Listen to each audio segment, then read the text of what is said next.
Hey everyone, and welcome back to Group Therapy. I'm one of your hosts, licensed psychologist, Dr. Jessica Rabon. I'm licensed psychologist, Dr. J. And I'm licensed clinical social worker, Kristen Gingrich. K10 is not with us today. We will miss her.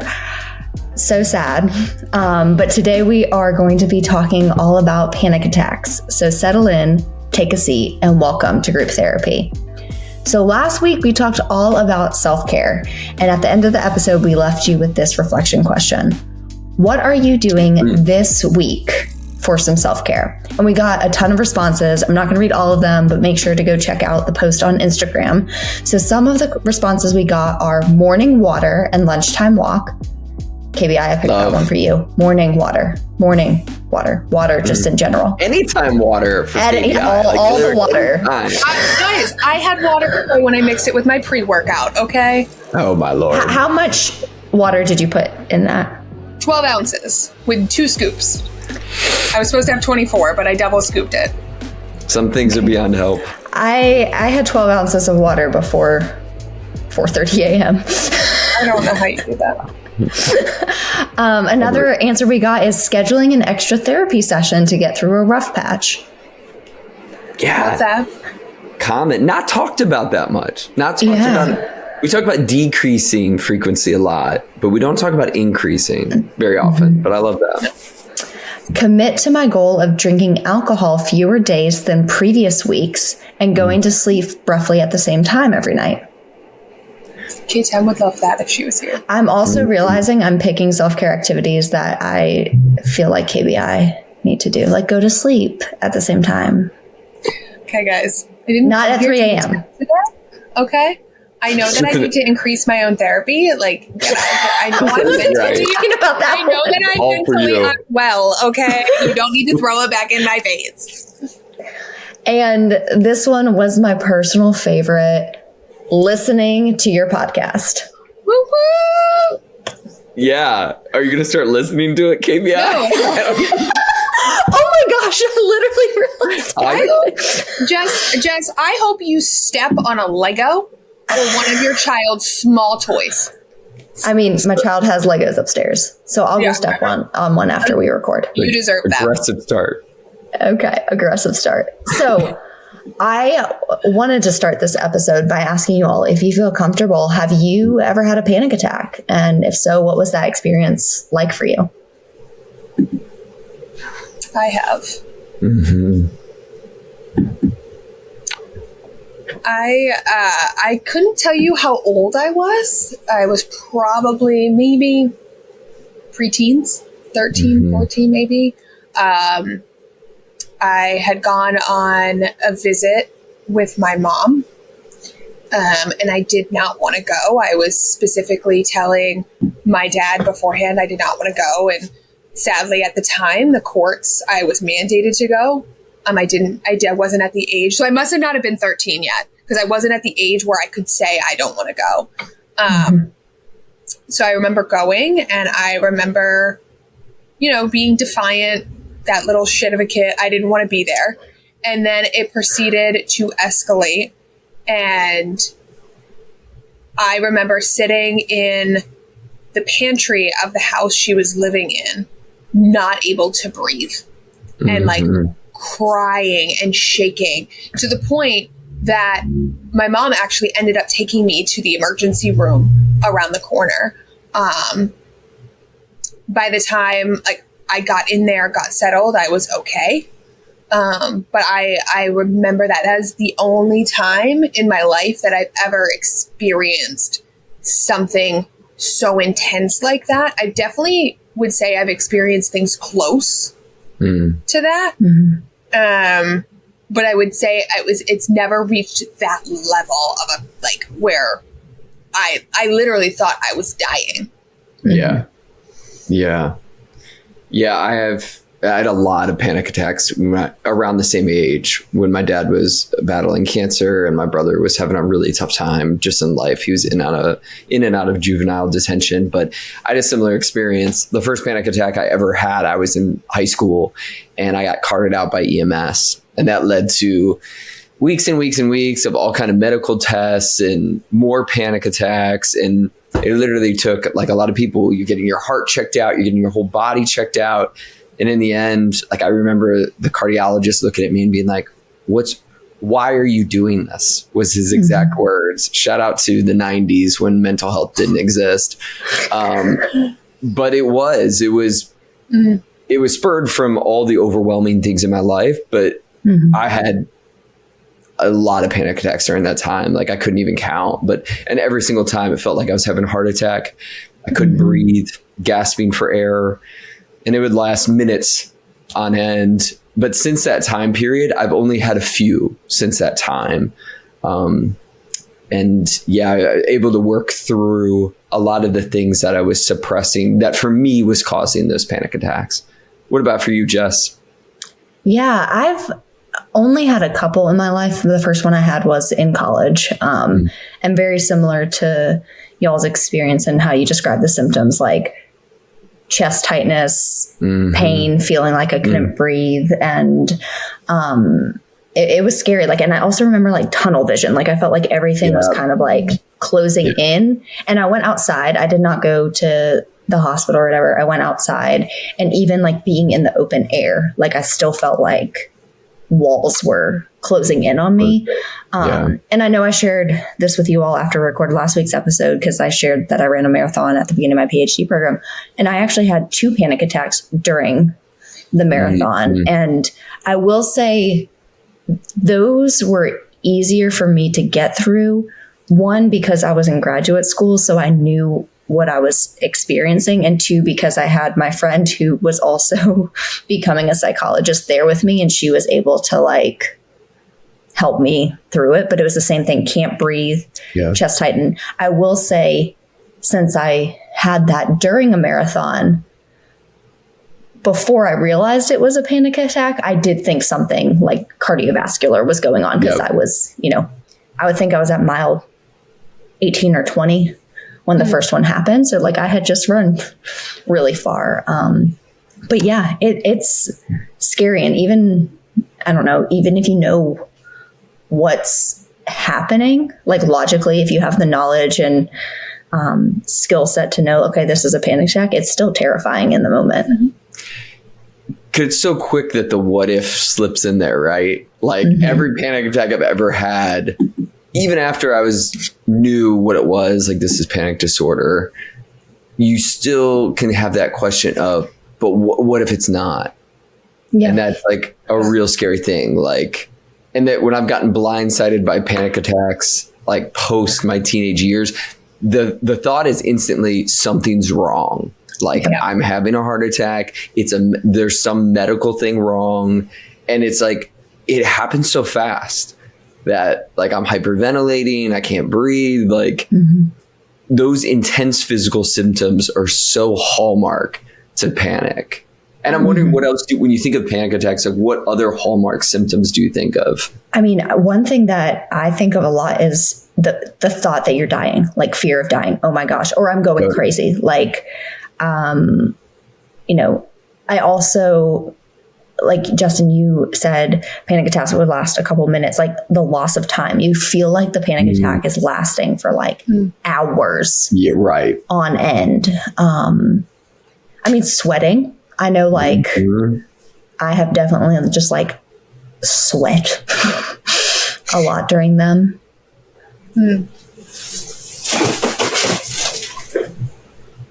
Box just fell, guys. For anybody listening in my house, it just toppled over in my piles from last week's episode. That's why you don't have piles. And I was terrified that when it was falling, that it was going to knock the dog dish and just spill water all down the stairs. So we're good. We're back. Oh man, maybe I should clean up my piles. I also find like with panic attacks, like kind of circling back, like they are short. They tend not to last very long, but like you said, like they feel like they last forever. But the reality is maybe they last maybe 5 or 10 minutes, and it's kind of like that. It's kind of like a mountain.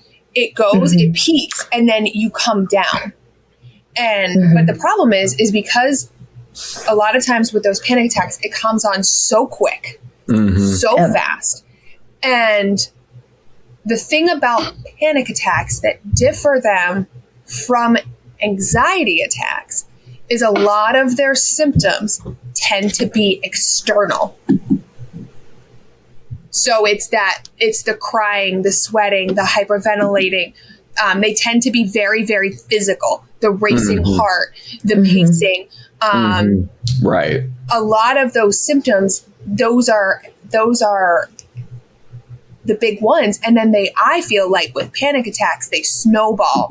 And that's what takes you up to the peak. Because again, you think, I'm dying. My chest hurts. It's tightening. Am I having a heart attack? I can't breathe. I'm going to suffocate. The reality is you're not going to suffocate, but we can't in that moment. We have now gone full fight or flight of just trying to live through this moment that that our bodies really struggle to regulate that. Especially if they're new to us, especially if it's your first one. Like when that first one happened, I had no idea what's happening. Again, I was like 12, 13, 11. Like I had no idea what was happening. All I knew was I felt like this is what death feels like. One thing you said, KBI, that I think was really important is like the intensity and how quick it comes on. Like panic attack. And you hear people, I mean, this was my experience, and I'm sure you all have heard from clients that have had panic attacks. Like it seems to come out of nowhere, like rapid onset. Like just that. I love the mountain analogy, like peaks real quickly. You spiral because you think you're going to die. It comes out of nowhere, basically. And I just really wanted to emphasize that. And I'm sure we'll get to like differences between anxiety attacks and panic attacks, because KBI, you already mentioned that. But I think that's another like hallmark symptom, the like rapid onset, the intensity of the symptoms that do peak within that couple minutes, and then you go down. But 3 minutes of feeling like you can't breathe and chest pain is very overwhelming. Yeah. I know the metaphor that comes to my mind is like panic is like a tsunami. It's a giant, intense wave that sort of like crashes quick. Don't quiz me on my tsunami knowledge. So if I'm wrong about this, somebody get me and be like, but that's not actually. But I think of it as a giant wave with tons of physical symptoms. Yes, you can faint and pass out. I had that experience. But the sweating, the nausea, the cramps, the impending doom, it hits and it crashes and then it washes out. Where I think of an anxiety attack of like a real stormy ocean. It's many, many waves, smaller in size, but it's taken a while for that to build up. Where the tsunami can feel like that huge wave came out of nowhere. But when people are dealing with anxiety attacks, you might have physical symptoms. They're not peaking in that intensity of the huge wave. Again, it built slower over time, and the duration can be longer. So again, there's no one is out here saying one is better, one is worse, but they are different experiences. Anxiety attacks usually have an identifiable trigger. That's what I was going to say. A lot of it starts cognitively, but like you're thinking about something. There's sort of a building process. The seas are starting to get stormy now. And again, that duration can be longer, where the tsunami wave of panic is just like large, quick, and intense. I find where the overlap is for anxiety and panic attacks are the internal symptoms. So the racing heart, the racing thoughts, sweating, yes, but those internal symptoms are where that Venn diagram overlaps for the two. Anxiety attacks don't normally have hyperventilation. Correct. Right. Like that type of stuff. But again, like, I think the biggest difference is their duration and how they increase. So those anxiety attacks, like you said, like they tend to last, those can last 2, 3, 4 hours. Right. But it doesn't, and like you said, like, it's not to say one is better or worse than the other. Like, I've sat in an anxiety attack for 3 or 4 hours and it is not comfortable. But a lot of times with the anxiety attacks, you're functioning in a way, again, not everyone is the same, but you tend to be moving through that. You might be having an anxiety attack while you're cooking dinner or things like that. You're not having a panic attack and cooking dinner. Right. Yeah. That's well said. Yeah. Well, and I want to just highlight something you said, Justin, too, about the trigger. Because, like, you know, especially in both your experiences that you shared about having panic attack, yes, there was a lot of situational stuff going on that probably increased your risk for a panic attack. But it wasn't like, oh, I'm worried about this test I'm taking and I'm thinking about this test. Right. And now I'm having anxiety specific to that test. Right. And that's a big difference. I think, like you said, that specific trigger. And like we talked about the abruptness and they seem to come out of nowhere. With an anxiety attack, you usually can either in the moment or retrospectively be like, oh, this is what I was anxious about. With a panic attack, it was like, yeah, I have a lot going on in my life. Or maybe you don't. It might just come out of nowhere. And we can talk about like panic disorder and different disorders. But then I think of with panic attacks, like there becomes that fear of having another one because it comes out of nowhere. It's like, oh my gosh, I don't want to go through that again. But you don't really know what you're addressing with an anxiety attack. If you can identify the trigger that made you anxious, you can work through that. With a panic attack, the fear becomes about having more panic attacks. Yeah, the work with panic attacks as a therapist feels far more complex. You're looking at patterns, you're looking at ways people regulate, you're looking at sleep, you're looking at physical things. It's very complex in the way every awesome client I've ever worked with who has panic disorder and has panic attacks, the work in the exploration is complex. Where with anxiety attacks, the client usually has pretty good insight. They know, like, you can track the narrative and track what happened almost easier in that sense, therapeutically. It's just sort of interesting in the work. Because I know for me, again, making it about myself for a second, was in my teenage years, there were so many things I was going through that was overwhelming, that I felt like stuck and hopeless and helpless in. With my dad with cancer, with my brother struggling with bipolar disorder, and having so many things happen that I just literally felt every day I was getting bad news. But for me, it was a suppression of my emotional experience at the time that led to a strong sympathetic reactions that were panic. And then exactly what Jess said, I developed full agoraphobia, which again is the fear of being stuck and in places for me where I might have another panic attack. So I started having them I had one in the gymnasium at school. I had another one in the other auditorium at school because my mind would start thinking, I don't want to have a panic attack here. But not everybody with panic disorder has agoraphobia or develops it, but high correlation for sure. Well, and kind of going off panic disorder, you know, just for group members that may not be as familiar. So it's the recurrent and unexpected panic attack. So all the symptoms that we already listed, plus then either a persistent worry or concern about having more panic attacks or significant maladaptive behavior related to the panic attack. So kind of what you were saying, Justin, like agoraphobia, because maybe you avoided going certain places out of fear of having a panic attack in public. And that lasts for 1 month. But a question I wanted to pose for you all, like when you have worked with clients and treated panic attack, what other like mental health conditions have you seen panic attacks shown up in? Because it's not just panic disorder. Like people can have panic attacks without having panic disorder. PTSD, trauma is the biggest, is probably one of the biggest ones that we see that in.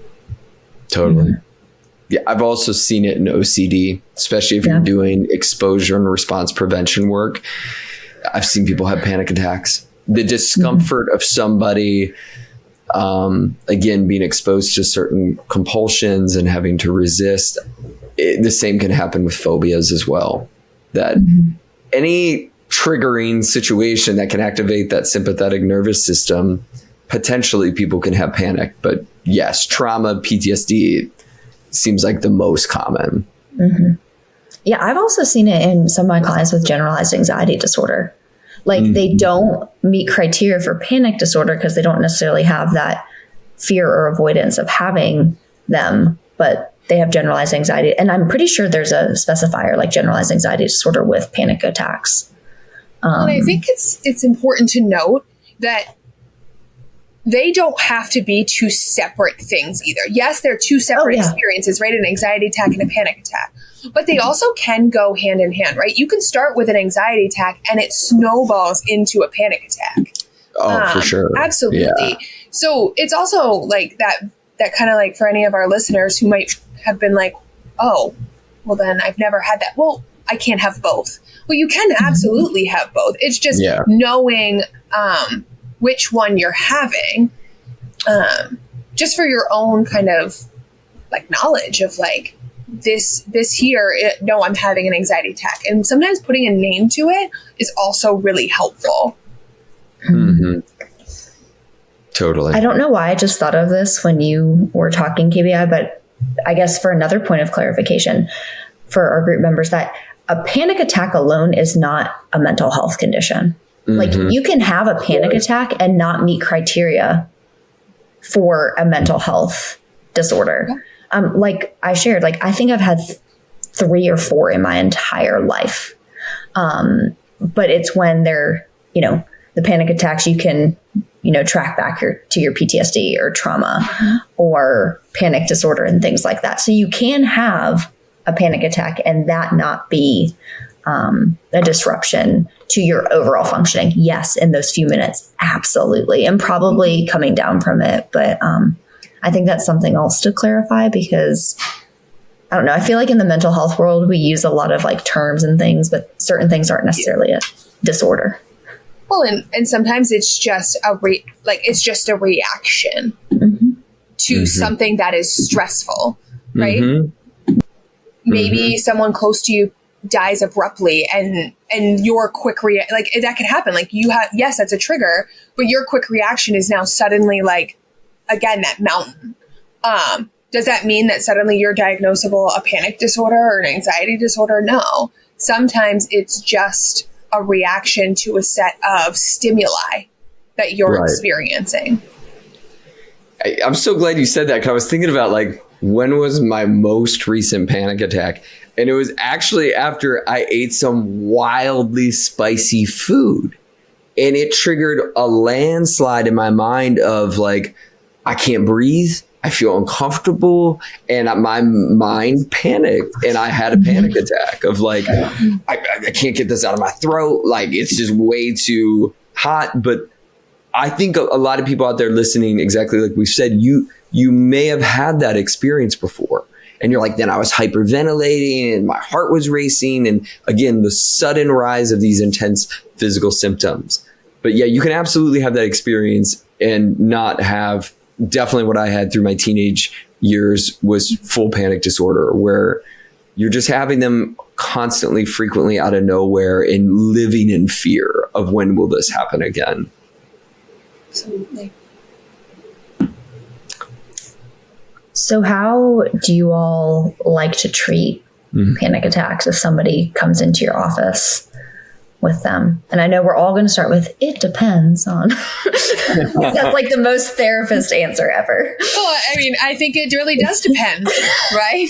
It does. I mean, every client, I think the reality is you have to look at every situation as an individual, just like any treatment. But I feel like sometimes with panic disorders and things like that, like you really have to look at the person and what their experience is to really start, because like Justin said, like it's a whole thing to help in that process, because they are so quick, they are so intense, and a lot of times trying to pinpoint that trigger is really hard. And then it's a little different than anxiety, because anxiety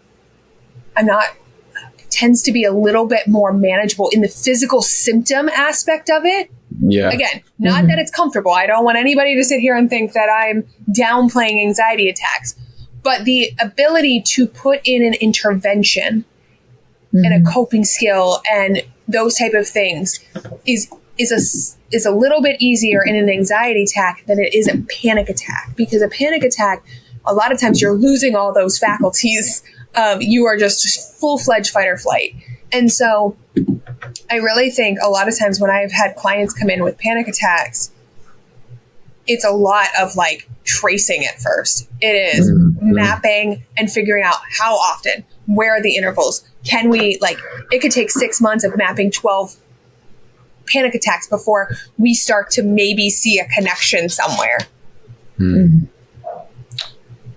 Yeah, I do. I think it's a lot of exploring. I also think, like many things in mental health, but psychoeducation is so important. Yep. Like being informed of what a panic attack is, its duration. It will never take away how uncomfortable they are, because I know it literally feels like you're dying. And yet once I was in therapy and I had the information, it did lessen the impact when I was having. I'd be like, it's a panic attack. Like, it's going to pass. It's just going to be a few minutes. But those things matter, especially in the midst of.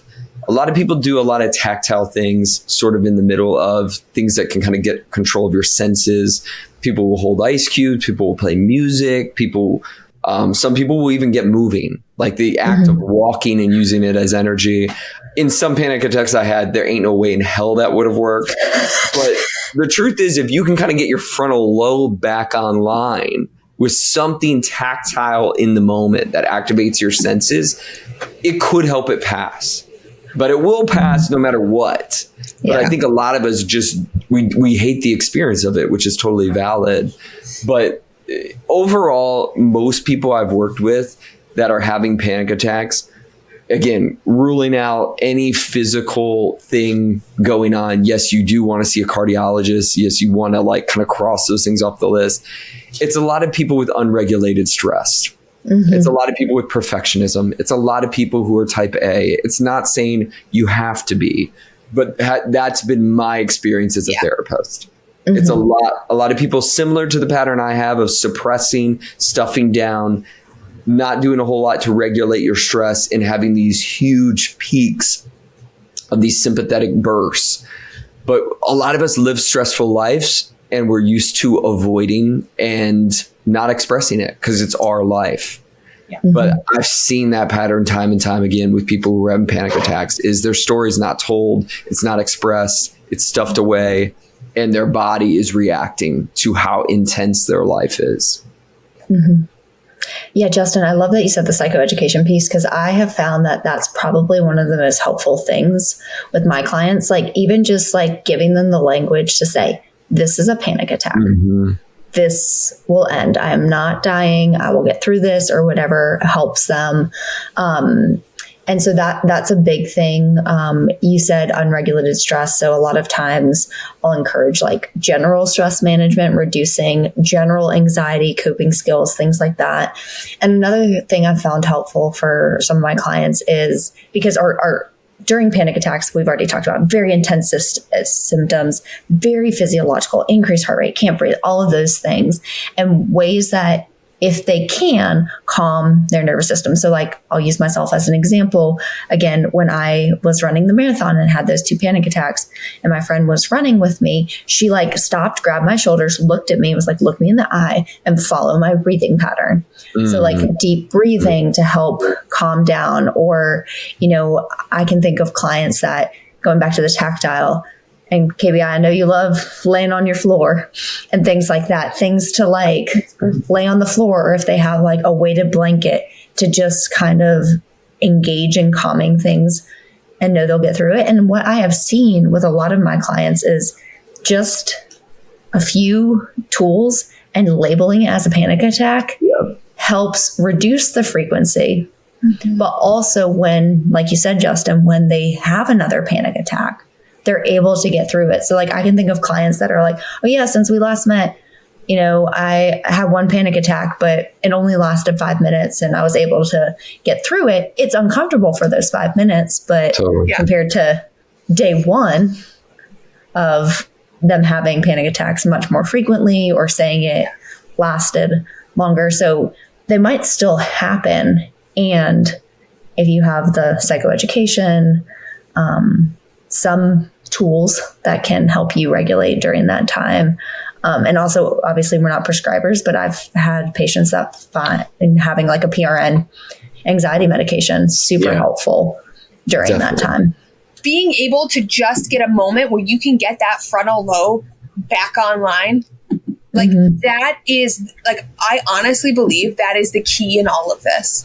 Totally. When it comes to panic attacks, is like when that panic attack starts, that frontal lobe shuts down. Yes. You are full. Like, if anybody's ever seen the pop the lid diagram, if listeners go ahead, flip in your lid, read that diagram. It makes perfect sense when it comes to panic attacks. But like if you can do something that grabs that frontal lobe and starts turning that back on, that panic attack immediately starts decreasing. Because the panic attack cannot fight with that logical reasoning as you're working those coping skills in, that breathing. Like a lot of I feel like coping with panic attacks is counteracting what you're experiencing, right? You're hyperventilating. You need to regulate your breathing. Absolutely. Like you feel like your body's going to explode. You need to ground yourself. And that is sometimes really, really hard for people, because I can tell you that if I would have a panic attack today, the last thing I want to do is sit in my body. I want to crawl out of my body. But the reality is you need to bring yourself back into your body. Totally. I know. And I've heard this a number of times that if you're having a panic attack, a lot of people will think the first thing you should do is elongate your inhales. But I've heard it's actually easier to elongate your exhales. I kind of wish I would have had that information back when, that it can be hard to grab a breath, but if you start slowly blowing out through your mouth, the inhales will start matching those exhales. And it does. They're deep in your lungs. There's a lot of neurons that innervate the parasympathetic nervous system, which is the rest and digest. But once that amygdala is just in full sympathetic mode, we want to do anything to slow that process down. And again, even if you got a bestie, you got a favorite song, whatever it could be that pulls you out of that panic mindset that's just gloom, doom, and sympathetic sprinting. I was going to try to think. I was going to say, you know what pulls me into the moment, allows me to be in my frontal lobe? Google colored shorts. And then there's me. I'm like, you know what we're sprinting towards? Google Scholar Shorts. Y'all are so much better than me. I was like, so Google Scholar Shorts. Yes. So I'm glad. I know I asked the question, but I'm glad we kind of ended on that, because we're going to be talking about research and interventions for panic disorder specifically. But okay, the question I'm going to pose to you all: we know EMDR is an effective treatment for PTSD.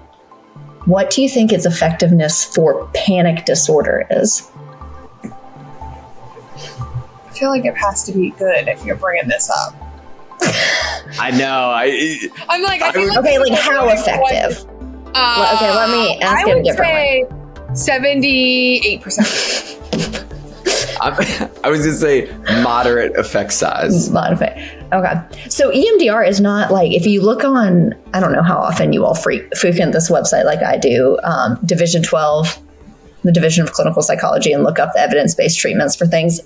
I'm not on there never. Like you are. No, okay. So for panic disorder, there's literally applied relaxation, psychoanalytic, and CBT are the only strong evidence base. Yeah. And so I found this article on EMDR.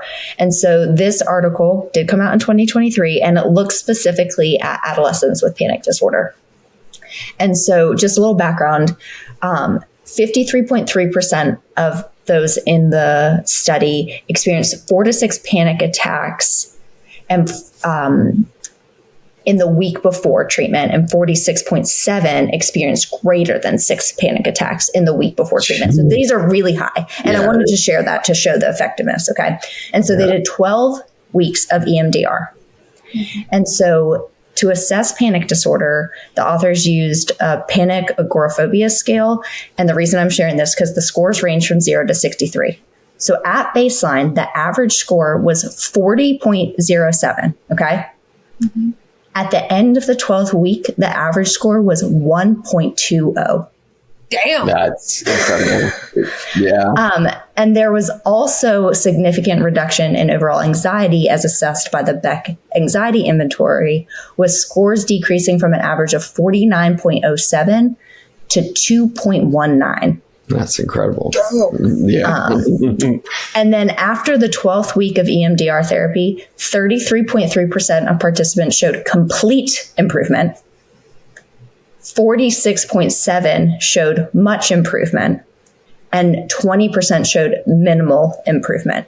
But all showed some improvement, but almost 80% of the sample showed complete or much improvement.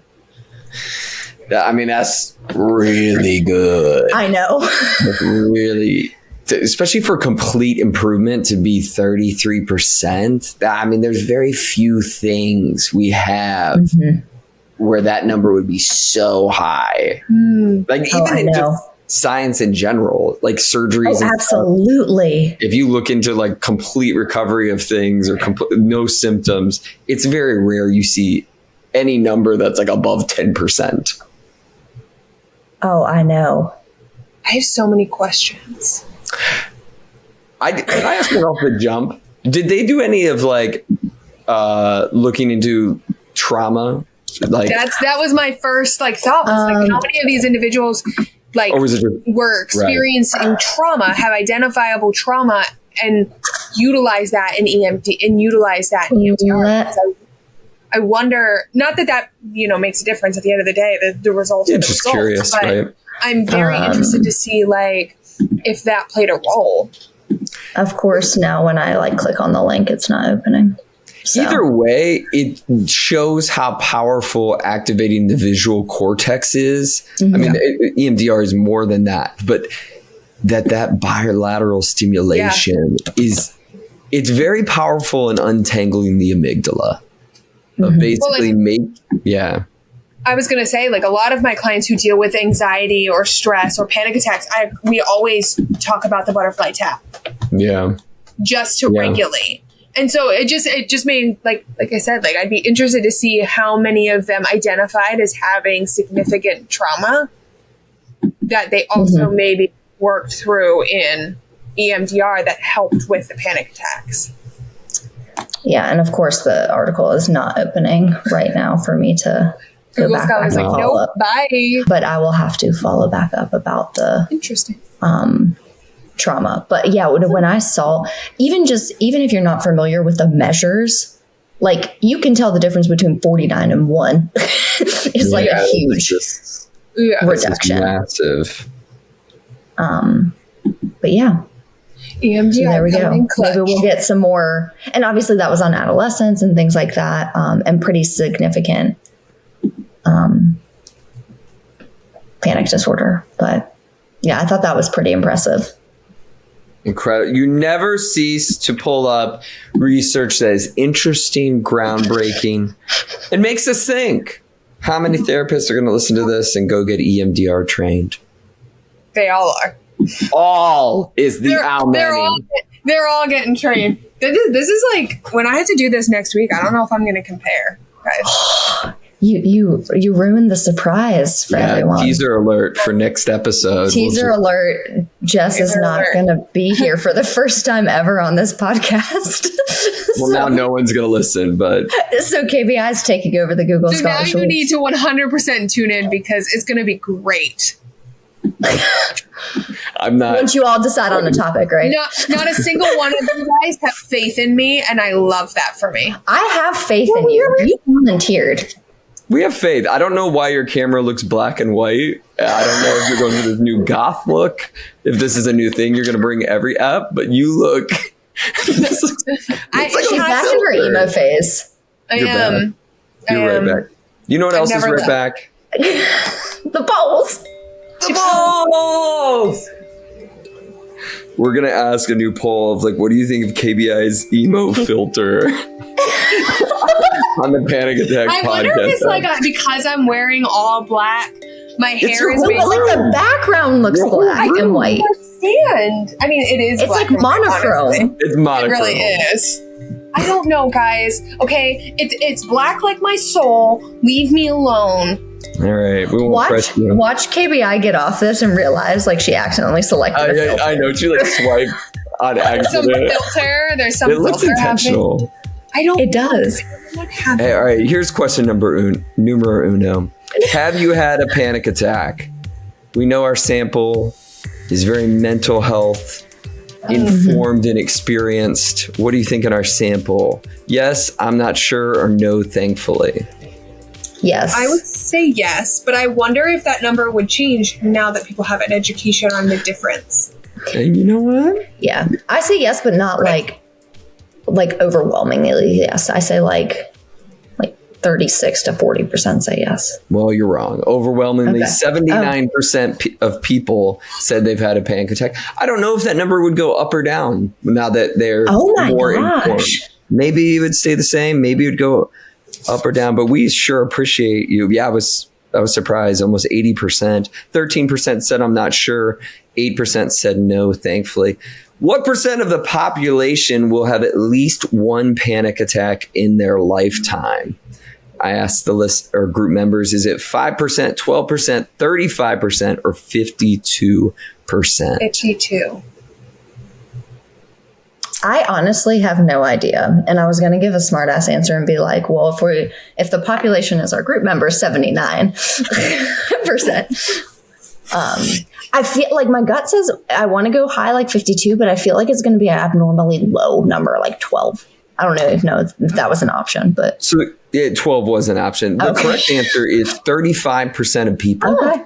Which is, when you think about, that's a lot of people are going to have at least one panic attack. More than a third of people are going to have at least one panic attack. That's one of us out of three. In a lifetime. Well, all three of us here have. We all checked that mark. So the listeners got it right.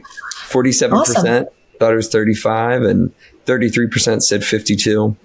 Only 1% said 5%. They knew. They knew more people out there having panic attacks. Do you know the difference between a panic attack and an anxiety attack? Well, you better now. Yes, I do. I'm not sure. Or no, I don't actually. I'm not sure. 52% was confident. Yes, I do. 33%, I'm not sure. 14%, no, I don't actually. Well, again, we hope you learned something here. Here we go. Question we asked right here. Like phone lags. Tell us something that has helped you either during a panic attack or to stop the onset of one. These are always my favorite to see what people put. And the first response, I'm just going to admit, that popped up is from our very own K10, and it says donuts. So shout out to you, K10. I love it. I love it. There was a theme of responses here, and they were activated senses. Ice cold showers, if available, or blasting the air in the car. Someone else says ice, ice, baby. Resetting breaths. My therapist taught me like 5-7-5 to regain control of my nerves. A lot of people said the 5-4-3-2-1 grounding technique, which let's hope I don't butcher this. 5 things I see, 4 things I hear. Touch, 4 things I touch, 3 things I hear, 2 things I taste, to smell. You know what? I like the rainbow method. Any way you do it, it's going to work, friend. Yeah. That is true. Okay. But you just, like, the way I conceptualize it, like, what is going to be the easiest? It's easiest going to see things. Then the next is going to be to touch things. And the next is going to be to hear things. Like, how many tastes are you going to have in your mouth? I mean, like, if I'm in my kitchen. If you're neurodivergent, you got 3 drinky drinks sitting at your table. Yeah. Okay, true. A lot of people are mentioning, oh, this is a cool one. Someone mentioned dogs, another person being around my pets. You think of the ways animals are stimulating. They stimulate literally all your senses. Okay, maybe not taste, but you know what I'm saying. You touch them, you pet them, you hug them, you talk to them. If they lick your mouth, they do stimulate it. Shout out to my dog lovers. We know what that's like. But yes, it's all these great breathing exercises. Y'all named a lot of different breathing. Literally just sitting outside. Ooh. I mean, think of how many things get activated sensory wise outside, even if it's cold, or right now where I live, where it's like literally being on the sun. You can feel the breeze, you can feel the sunlight, but we hope you think about ways to activate those senses that can help those pass. But we always love your responses. They're always so nuanced and detailed. You know what else we love? Detail. Oh, I thought we were going to do the same thing. No, I was playing off of Justin. He set me up great. He said, we love your responses. And then both detailed. And then I said, you know what else is detailed? And what else we love? Yay. So we got some really good group member questions this week. We get really good group member questions every week. KBI. Some of them were just super detailed, and I really liked it. Okay. Did you love them though? What? Did you love them though? Because you said you really liked it. I loved them. So we got some really good ones. So I know we already dived into this, but just opening up the floor again, if there was anything that we missed, because we got this question an absorbent amount of times. Holly from Australia, Joan from Texas, Sam from Pennsylvania, just to name a few. Just wanted to know the difference between an anxiety attack and a panic attack. And so I think we really summed that up really good. But is there anything that we missed that you guys think we should add in there? Just keep it in mind with panic, it's the intense, quick rise. And KBI, I actually liked what you said, which is something I had not considered, but like, you're not doing anything else during a panic attack is a way to kind of think of how big the tsunami wave that crashes on you. You're just having a panic attack. Where like with anxiety attacks, hypothetically, you could be doing other things. It's not to say they don't bother you. It's not to say it's not overwhelming, but it's sort of like it could arise slowly with a trigger and be messing you up, but you could hypothetically be doing something else. I've never heard of someone doing something else in the grip of a panic attack unless they're actively trying, like I'm deliberately putting cold water on my hands, etc. If they're doing something, it's to cope against, but like the person isn't just casually folding laundry while having a panic attack. No, I agree with you. I would think that would be more of an anxiety attack that they could be experiencing and folding laundry. Yeah. Absolutely. All right. But we got that. That was probably the most common question that we got this week. Maria from Sydney, Australia says, "Hi guys, thanks for the amazing podcast. My question this week is what happens in your brain and body when you're having a panic attack? As in, from a scientific perspective, what is your nervous system doing?" So I know we talked a little bit about the amygdala, the flipping of the brain. So what is really happening to our body? This is not answering the question, but like I keep just thinking like you're going into fight or flight mode. Like cortisol, your amygdala is in overdrive. Like your parasympathetic system is not working, right? Am I thinking about that right? Yes. Gone. Not doing it is not because that's rest and digest. Shut that down. And then like, I mean, physiologically, we've talked about a lot of the symptoms, like the increased heart rate, the shortness of breath. Yeah. I don't know. I feel like I should have a more like scientific-y answer. Yeah, I feel like you're naming all of it. Like adrenaline's been released. Adrenaline, yeah. You named cortisol got released. Like your body literally is like, again, we are fighting for our lives here. So that's why people will feel like this huge rush as if you were running from a lion. Like the problem is you're looking around, you're like, nothing, there's no threat here. There's nothing here. And yet I feel this way. And something we haven't touched upon yet is, right, we talked about the mountain, right? What happens when we come down the mountain? And so what happens is when you come down the mountain, you have now crashed, right? Yeah. You are feeling so exhausted. Again, Absolutely. It may have been only 5 minutes, 10 minutes max, but it literally can feel like you've run a marathon. You're right. ready to take a nap. You are spent. Because your body has basically gone through what we call like a crisis cycle in a way. Yep. You have gone up the mountain and you have, it's like you just ran up Everest and came down and your body is just like, we're done. We're shutting down. I'm not able to cope right now. And so then you have like just your body is now kind of reaping all of those chemicals being released. And now we're just trying to recover. Back to baseline. Yeah, which again is something that could happen in an anxiety attack, but is probably far less common. Well, and I think it's less intense. Again, it's not to say it's less important. I think that's something we've talked a lot on this is like, we're not trying to say one is worse than the other, but again, the recovery time and the intensity of recovery looks very different between the two. Yes, definitely. Yeah, I'm glad you mentioned that because that crash is real. Yeah. Well, and again, like if we have anybody who like Jess after running her marathon, like take the panic attacks out of it, you're exhausted at the end. Like your legs are jelly. Like your body is like jelly afterwards, and basically is now going into repair. And so, I think there's also that piece of like we're so spent and we can't do anything afterwards. So, yeah. Okay.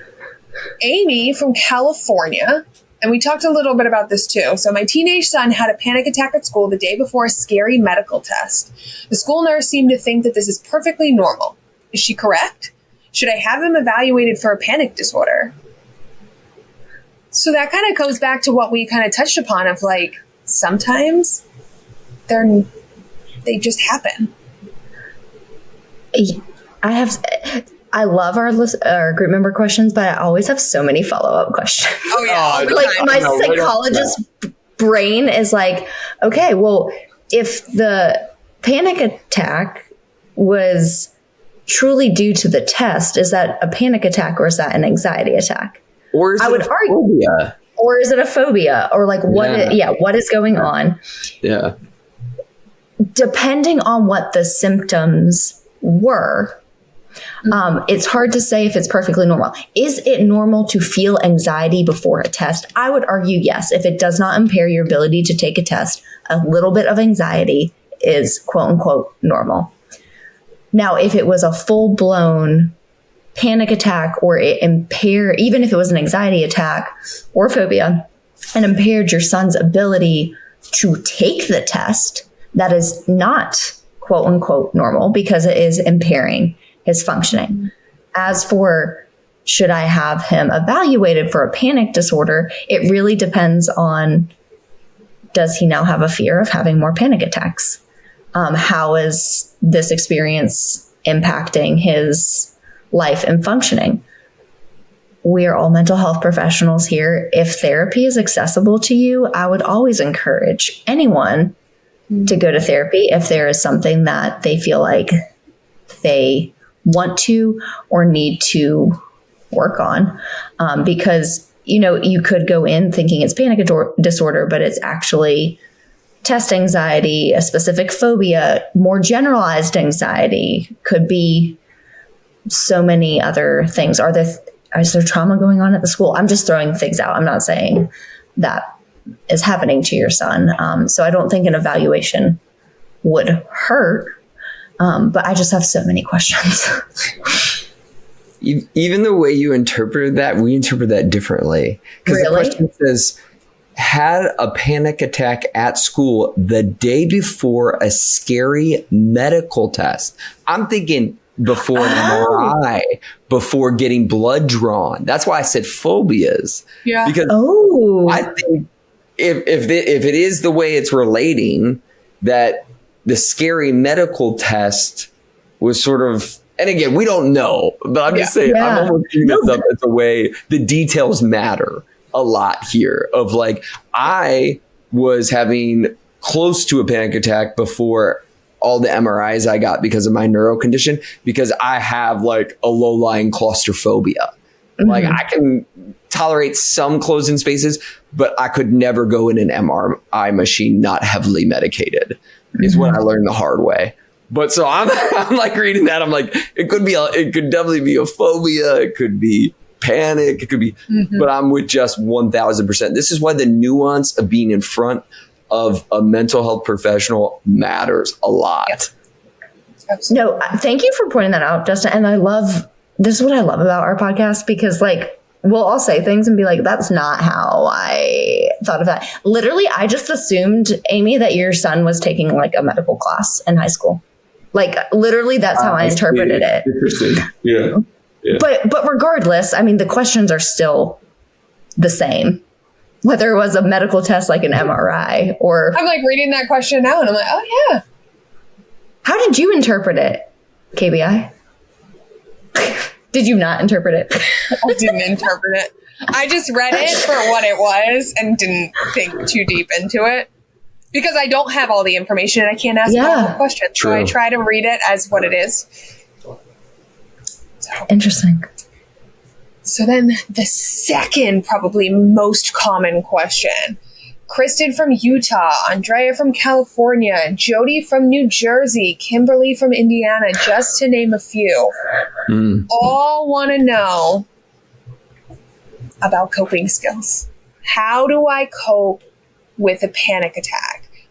Someone's asking me coping skills when I'm at school. How can I manage them when I'm out in public? How can I manage them if I'm in a situation and can't leave? And I think we talked a lot about some coping skills. I mean, one of my favorite set of coping skills next to lying on the bathroom tile is using the tip skill from DBT. So that is a set of 4 coping skills. And I pulled it up so that I don't get it wrong because I always do. So it's TIPP, so temperature. So using temperature to regulate your body, whether that is dunking your face into an ice bath, holding ice cubes in your hands, taking an ice shower. One of the things, living in Maine like I do, I tell people in the winter, go outside and shove your fists in the snowbank. You can't think about your panic when your hands are freezing off. Again, we don't want to cause damage. When I tell people, like, we have to be mindful of using the skill. Like, we don't want to give yourself. Be safe out there. What's it called when your fingers turn black? Frostbite. We don't want to give yourself frostbite, but it's hard to think about the panic and the symptoms when you're freezing. Totally. The second one is intense exercise. So moving your body, going for a run, doing those things. Paced breathing. So regulating your breathing, whether it's square breathing, tactical breathing, 5-7-8, 5-7-5, whatever works for you. And then the last one is progressive muscle relaxation, which is just bringing yourself back into your body. What other coping skills have you guys utilized? It might even be creative. Someone asked, like, what are some kind of creative ones that you have used or recommended? I was just going to say, a thing I emphasize with anybody who's having panic attacks is you now have to think of regulation as your new job. And I mean that as far as like regulation versus activation. I want my clients to be monitoring as they go throughout their days. What are you actively doing to regulate yourself prior to any panic attacks? I'm thinking of this as like, your amygdala is being overweight and all of a sudden you're like tipping the scales to become more sympathetic. But I have them monitor of like, what are we doing every day for your regulation on the front end? Because the panic attack itself will pass. I hope you've gotten a lot of good ideas of what you can do during. But before that panic attack happens, I want somebody to be incorporating in, again, of course, physical exercise, monitoring sleep, having emotional outlets. Are we journaling? Who knows your story? Who are you connecting to? But thinking of all the different ways we regulate ourselves, of course, there's so many that are unique to you. But I want you thinking about that every day and not thinking, oh, yeah, 5 days have gone by. I've done nothing for my regulation or expression. And again, assessing how you're feeling with that. Yeah. No, I agree with that. A lot of times, it's that coping ahead that K10 talks a lot about, right? Yeah. Implementing things ahead of time to help either make it so it's less intense, less common, or make it so it doesn't occur at all. Yeah. I mean, I don't think I have anything to add for specific coping skills. Like for me, just labeling it as a panic attack, deep breathing really helps. But I think one thing I wanted to add, even though it was more just like coping, the question seemed to be more coping with a panic attack, more so what has been helpful for me from like while I've been having one, what another person has done for me is like model some of those coping skills. So like model paced breathing. Like I already shared, my friend Courtney like held my shoulders and like looked me in the eye and was just like, I'm here for you, like follow my breath. And that was super helpful because that also helped ground me. Like, and not everybody likes to be touched. So obviously if somebody around you is having a panic attack, hopefully you know them and like don't intrude on their space, but you can also model. Yes, I was saying that for you, KPI. I know you don't like to be touched, or even just like, this will pass, like you're safe. I'm here with you. At least for me, that has been really helpful. And also just getting on my level. Because now that I'm thinking of all the panic attacks I've had, somebody has been there and they've just like gotten on my level.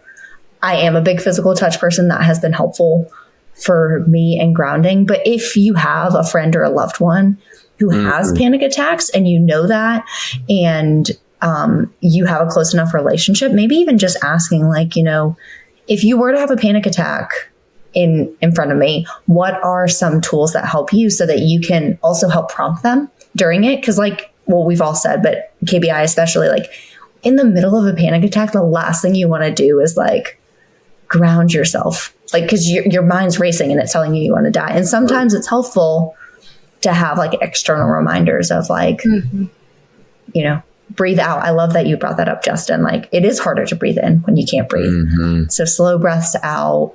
Oh, ice cubes, things like that. Yeah. So I just wanted to candies. Sour candy. Oh, that's I like the most common. Like a lot of times people who experience common panic attacks, they keep sour, like this, what are they called? Warheads? Warheads. Yeah. Warheads. I saw one where it's lemon juice and they take a shot of lemon juice. I mean, sensory overload. If it works, I guess. It's going to happen. Yeah. So I thought this question was interesting. Obviously, we are not ER doctors, but Reba from Maine says, how many people do you think go to the ER with a panic attack? It just happened to me and I'm just curious, maybe also seeking some reassurance. I think a lot of people do. A lot. Especially like that first one. So I cheated and I looked ahead. And so I pulled up a study. So there was a 2019 study on panic attacks and emergency department visits. And of the participants, it was 1,327. Of those that reported at least one panic attack in the past 6 months, 77.1% of patients had visited the ED. That sounds right. Yep. Yeah. Because again, I think it's super common. And I think we talked about like at some point, like, especially if some of those physical symptoms really manifest heavily, again, we can think we're having a heart attack. And you have to rule that out. Like, Oh, absolutely. I think that's something that I don't know any therapist who would play around with that. Like, you don't want to assume, especially in the hierarchy of like, what's the most dire? what's dire is if you're having some sort of cardiac arrest or, something physical going on that really needs medical attention. Yeah. You got it. You just have to rule that out. I know we live in an era where that's all. LeBron James's son just had cardiac arrest. I know that made national news, but like you don't want to play around with that. Yeah. You do want to get checked out physically, even if you think, again, like, oh, it's probably a panic attack. You still want to make sure. Mm-hmm. And then it is, once we've been ruled that out, a lot of the cognitive and more psychological work comes into play of how do we take the information we've been given, the tests we've been run, the reassurance we've been given by the medical community, and we start to try to turn that corner psychologically. Mm-hmm. Mm-hmm. So we got this next question, and I thought it was really interesting. And so it's from Anonymous. They didn't put their name, they didn't put their location, but I read it and I was like, panic attacks happening without cause sounds like Stoic society nonsense to me. I'm not entirely convinced that just because they suck, that they should be fought. And I wonder if stopping them without trying to analyze where it came from is a disservice to the message you're trying to send yourself. Like, it sounds like you're not feeling your feelings, which you guys are always saying is a bad thing to do. And I thought it was just a very interesting take, because we talk a lot about, like, sit in your feelings, sit in those emotions. And with panic attacks, we're kind of like, no, we want to cope. We want to cope to get out of that. And so I want to hear your guys' reaction, because I had a very interesting reaction to it. It's funny because I misinterpreted the last part and now I heard it the way they're asking it. I think the problem is, in general, a lot of people aren't feeling their feelings. But for a true panic attack, and again, if you're out there, and correct me if I'm wrong, nobody who's having panic attacks would say that it's a process they would like to happen again. Mm-hmm. I don't never met that person in my life who's like, oh, you know what? But I would say with like crying and any other emotional experience, it has utility. There's no utility to a panic attack. I'm sorry, there's not. Except that you might unearth some reasons, like I did, of like, I'm suppressing my entire emotional existence with everything going around me that seems to be fueling these panic attacks. But it's not an emotion. It's a feeling of dread and death and hyperventilation often that, again, correct me if I'm wrong here, I just don't think there's a single person out there who's going to be like, oh, it's an emotional process that we should welcome. And my reaction to this was, sometimes there are people, there is a trigger point for a panic attack, absolutely. But you can't focus on that trigger point when you can't breathe. And so, I think any therapist, right? We do talk about like wanting to sit in your feelings, but the thing with a panic attack is there's no feelings there. There are absolutely, but it is a manifestation of physical symptoms that you need. Like, that's what the panic attack is, versus getting yourself to a place where then you can sit in the feelings, because again, you can't sit in the feelings when you can't breathe. And so, and we would say that to even someone who, maybe they just found out someone in their life died and they are bawling. They are so emotionally overcome. We would tell that person, we need to regulate you first before we could talk about the feeling associated with that. Because again, if you're bawling in grief, we can't talk about the grief if your reaction is a physical manifestation. I don't know I hope that makes sense. My only caveat with that is it does. I would say bawling in grief has utility. Panic does not. Yeah. But especially like a panic attack does not have utility, but bawling in grief might have utility. Yeah, I was definitely like looking at that because I like how you put that, because it's definitely like that different way to look at it. But like, again, like if you're bawling, you can't talk about the feeling. Yes, you're experiencing the feeling, But it's more like you have to regulate, like the regulation. Regulate a little more. You have to regulate in order to be able to sit more in that, to be able to have that discussion. Because I know when I'm bawling, I'm not able to talk about anything in that. Like, and I do agree with you, like that utility, absolutely. Because I think that is that clear distinction between the panic attacks and more of that emotional based reaction. But I just thought that this question was just so interesting. Oh, it's fascinating. Yeah. I love the question. Go ahead, Jess. Yeah, no, I'm like sitting and like breaking down every line and analyzing it. So like, shocker, right? So like panic attacks happening without cause. So I think for me, and I would love to hear y'all's thoughts, it's not that panic attacks don't have a cause. Like we've already said, usually when people are having panic attacks, there's a lot of stress, emotional dysregulation.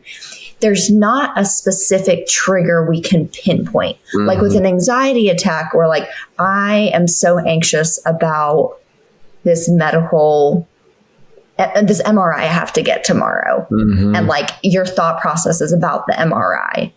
So, and I mean, maybe I'm just getting into semantics here. So I think like there is a cause. Your nervous system is getting dysregulated probably due to other stress, distress, things like that. The other thing I've been focusing on, like, that you're not entirely convinced that they should be fought. And I wonder if just stopping them without trying to analyze. When we're talking about coping with a panic attack, and once again, you all can disagree with me, like, even if we're not utilizing coping skills in the moment, the panic attack is going to end in a few minutes. Yeah. Like, right. We're not stopping the panic attack to avoid and get over with it. The panic attack is naturally going to stop. Could we reduce the intensity quicker by trying to do deep breathing, hold ice, things like that? Yes, possibly. Mm-hmm. And even if we did nothing, the panic attack will go away in a couple minutes. And so I also don't think, and we kind of already touched on this, that at least mental health professionals I know are not trying to like analyze maybe why you had it after the fact, but we're not analyzing it in the moment. But it is interesting, and it makes me wonder like what the perceptions of panic attacks are like out there. By people, like their understanding of panic, and not just this group member, like how people interpret like coping with a panic attack. Is that us stopping and suppressing, or is that moving through? Like, I don't know. I just have so many thoughts now of how people perceive and interpret. At least on social media, though, to this person's credit, like you don't see, I've never seen a real good video done of like, what are you doing?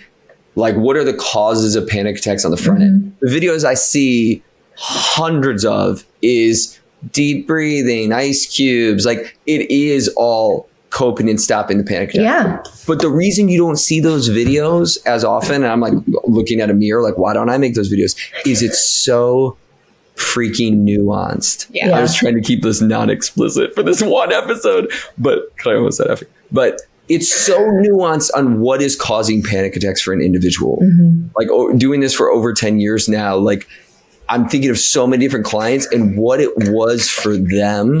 Yeah. Like I couldn't make a video like encapsulating what causes panic attacks for human beings. But I, as a therapist, think that's far more interesting than what you're going to do for a few minutes while they're going on. Mm-hmm.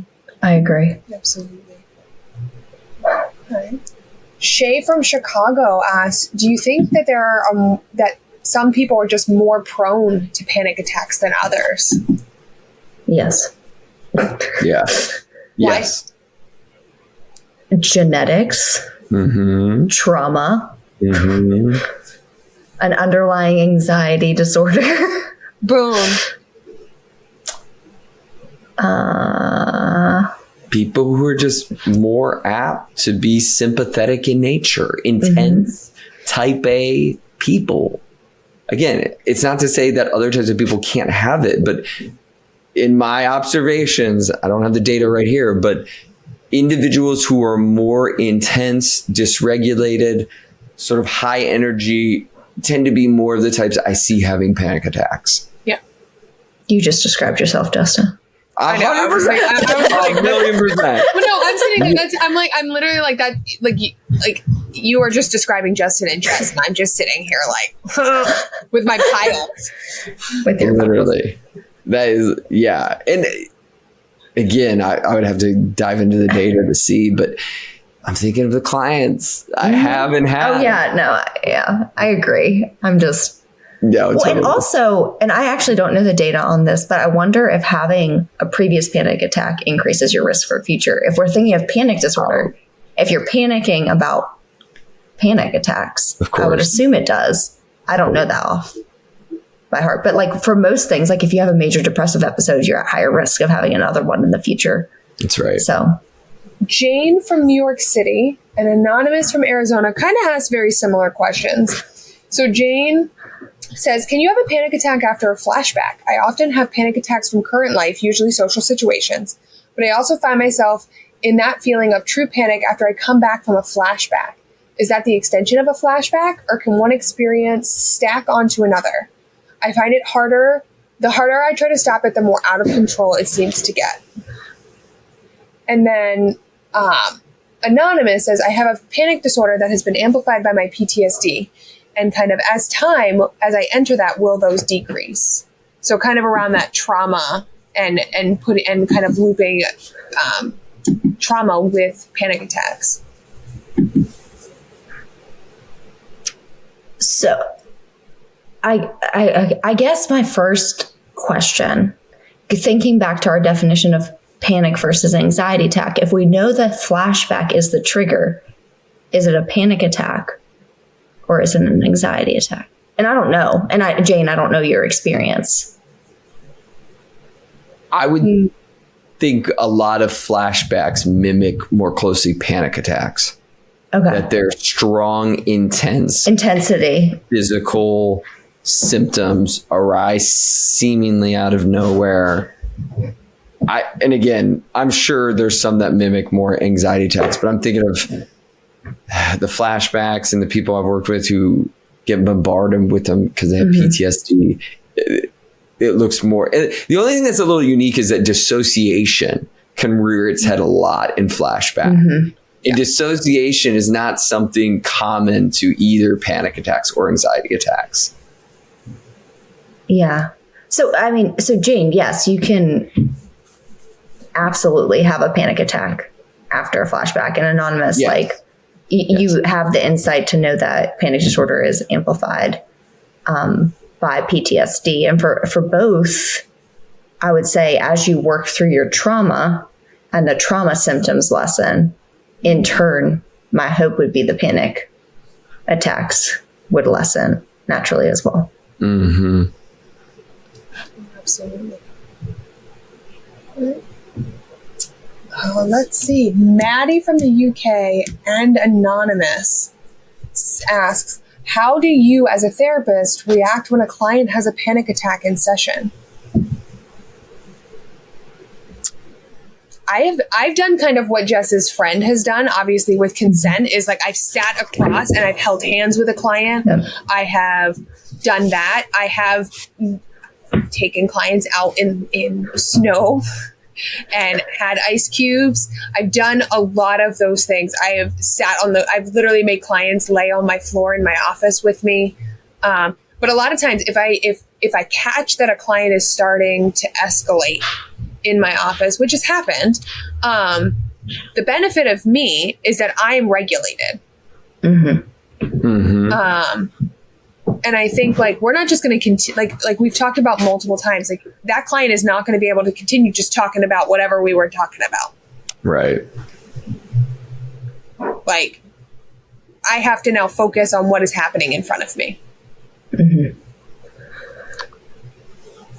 Yeah. I think I'm trying to think of every instance where that's happened. I've almost always led into breathing exercises. It's something I know well. It's something a lot of us are trained in. Of course, mindfulness is my specialty area.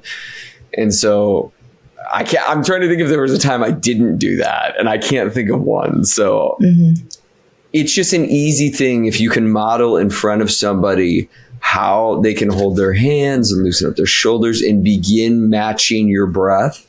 It is a way out of that. But as we've discussed, there's a bit of irony of like anything you're going to do, panic attacks don't tend to last very long. They just don't. Yeah. But yes, as a therapist, you want to lead them back out and gain control of their breath and assess like, how are we doing now? Like what's going on? And really making sure they're at a point, because like we had talked about, like it's so exhausting to get that elevated. It's very hard to do therapy when someone's that elevated. You don't want to be doing, even in exposure-based treatments, you don't want somebody that elevated. Absolutely. Yeah, I do the same thing. I can think of clients that, with their consent, I've engaged like physical touch, whether that's like an arm around their shoulder, holding their hand, definitely breathing exercises. The only thing I wanted to add is then after, when that we're down the mountain, a lot of times I'll sit with the client and be like, what do you want to talk about, or where do you want to go from here? Do you want to just sit? Do you want to talk about something lighthearted? Because like we said, that crash is significant. And in my experience, when individuals have had a panic attack in session, sometimes they do want to continue and go back and talk about what we were talking about. A lot of times they're exhausted, or the fear of trying to go back to the topic that they were just talking about while having a panic attack is too overwhelming. So then we might, do some more deep breathing exercises, or just kind of sit in silence, or maybe, put on some music or whatever kind of they need in that moment, because we would be doing our clients a disservice if we're like, okay, panic attack's done. Now let's go back into talking about your trauma. Like, no, that's not helpful. So even after, it's still a process. And kind of talking about too, like, okay, if that were to happen again when you weren't in session, what might be things that you could do? We actually got this one also a couple times, just kind of a little bit different version. So Rebecca from New York says, can a panic attack make you freeze up and scroll your phone as if you're looking for a rescuer or relief? This is what happens to me when I panic. Is that a panic attack or something different? So I got a couple questions where it was like, I dissociate, I shut down. I just cease to engage with whatever I'm doing. And I think we've kind of touched upon that of like, no, that's not a panic attack. It's hard to say for sure. I'll put that out there, but it wouldn't be typical. Yeah. I'd say it definitely wouldn't be typical to be having a panic attack and be scrolling your phone. I could definitely see that in an anxiety attack. Oh yeah, I could see you scrolling all kinds of things on your phone in the midst of anxiety wreaking havoc cognitively, internally. Maybe you have some of those physical symptoms like sweating, but I would think it's very atypical for a panic attack. Yeah. And we've talked about this, and KBI, I know we keep going back to what you said about like you're not doing other things. And I guess this is kind of a question I'm posing to you all in your experience or experience of your clients. Like in my experience, when I've had panic attacks, literally the only thing in my brain is I'm going to die. Correct. Or I can't breathe. Like Correct. I would not even be able to think of like, let me go scroll TikTok right now. Mm-hmm. Like, I'm just saying, like, my brain is just so For You page? Flooded with feelings of death, dying. I can't breathe. Like, I can't. And I've only had a few in my life, but even running a marathon, like, I wasn't thinking, like, oh my gosh, how am I going to finish this? It was literally like, I am dying right now. Dying. Like, I am going to die at mile 18. Like, it just. Yeah, so I would agree with what Justin said, Rebecca, that's probably most likely not a panic attack. Could it be an anxiety attack? Could it be some other type of response to something stressful or traumatic? Absolutely. Because I think we do look for like rescue, relief. We may dissociate in situations, but I don't know. Do you all think of anything else when you've had panic attacks? No. It's such, and that to me is the tsunami that I won't let go of like, you can't, there's nothing else to focus on. Yeah. And that's why it's like ahead of time being like, where are the ice cubes and stuff? It's so hard because it's such a huge crashing physical and cognitive thing. Like I genuinely think a lot of people are having anxiety attacks and they've never had a panic attack. And again, they're just different experiences. So for the last one, it's not actually a question, but it came through. And I hope, K10, I hope you're listening to this because this one is really great. So Anonymous from the Midwest says, so I don't really have a question. I just want you all to know that listening to your podcast has helped me so much with understanding more of the world of mental health. It has allowed me to open up more to my therapist and to be more honest with her. It has helped me not to feel so alone. It has also helped me to understand more of what she is talking about with my journey to a happy and healthy me. Thank you all for what you do and the lives you have touched. No, I was not ready for that. I didn't read that ahead of time. I didn't read it either. Fucking feelings. Yes, I made it explicit. Sorry. It's how I cope. Yeah. So that hit me in the feels earlier when I read that. And that's, that's the thing that I really hope that every one of our group members, that at least in every episode, they can take something from it, whether it's feeling less alone, it's a connection, it's a laugh. This is why we do what we do. This is why we decided almost a year ago to do this podcast. Like this is, I think last August was when we really started this process of bringing this whole welcome to group therapy to fruition. It was a year ago, like last week. And the reason I know this is because I have Time Hop on my phone. And do you all remember when I went downtown in Greenville where I live and we have a bar called Group Therapy. Yeah. And I took a picture and I sent it and I was like, they stole our idea. And that just came up this past week. So yeah, it's been literally a year.